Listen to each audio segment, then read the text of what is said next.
జీవితం బాగుపడటం, ఆశీర్వదించబడటం, రూపాంతరం చెందడం ఇష్టం లేని బ్రతుకులు ఇవి. వీళ్ళు సాయం చేయరు, సాయం చేసే దగ్గరికి వీళ్ళు పోనీరు. ఇంకా చెప్పాలంటే నోళ్ళు మూపిస్తారు వీళ్ళు.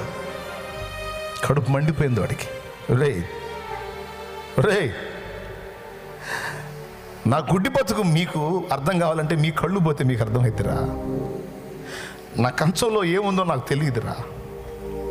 అరే ఇంత నలుసుపడ్డా మీరు తీసుకొని తింటారు, కానీ నా కంచంలో ఈగలు పడ్డాయో, దోమలు పడ్డాయో, చీమలు పడ్డాయో నాకు తెలియదురా.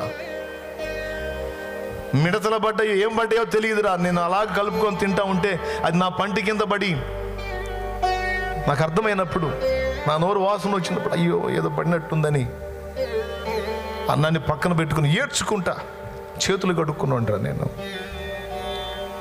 నా బాధ మీకు తెలుసురా. కళ్ళు లేని అంధకారపు బ్రతుకు, నా జీవితంలో వెలుగు చూడలేదురా నేను. కనీసం నన్ను కన్నా తల్లి ముఖం నాకు తెలియదు, నా తండ్రి ముఖం, నా ముఖం కూడా నాకు తెలియదురా. రోడ్డు మీద వస్తుంటే కళ్ళు ఉన్నోళ్ళు గేదెలు వస్తున్నాయి, అయ్యో వస్తున్నాయి, వస్తున్నాయి పక్కకు తొలుగుతారా నాకు తెలియదురా. ఎక్కడ గుంటుందో, ఎక్కడ మెరకుందో నాకు తెలియదురా. ఎక్కడ పశువులు నా మీదకి వచ్చి పడతాయో నాకు తెలియదురా. ఎన్నోసార్లు పశువులు నీటినప్పుడు కింద పడి కాళ్ళు దెబ్బతిన్నాయి.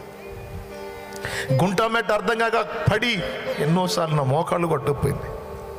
కన్నీళ్ళు రా నా బ్రతుకు, శాపం రా నా బ్రతుకు, ఏడుపు రా నా బ్రతుకు. నా కళ్ళు వెలిగించేవాడు, నన్ను బాగు చేసేవాడు నా ముందుగా పోతుంటే, నా కోసం ఆయనను కేక వేసి ఆపకపోగా, నన్ను ఆయన దగ్గరికి చేర్చకపోగా, దరిద్రులారా నా నోరు మూపిస్తారా?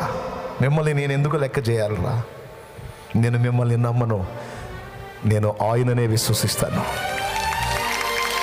నేను ఆయననే నమ్ముకుంటాను. ఎందుకంటే మీలాంటి కఠినుడు కాడు ఆయన. ఆయన దయగలవాడు.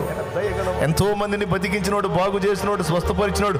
నా మొర వినడా అని మళ్ళీ పెద్దగా అరిచాడట. దావీదు కుమారుడా అని ఇంకా పెద్దగా వేశాడు. ఆగిపోయాడు యేసయ్య.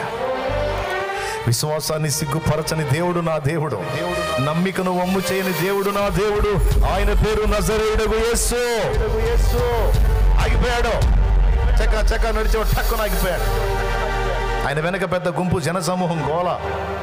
ఇంత గోలలో ఆ దీనుడి ఆర్తధ్వని విన్నాడు.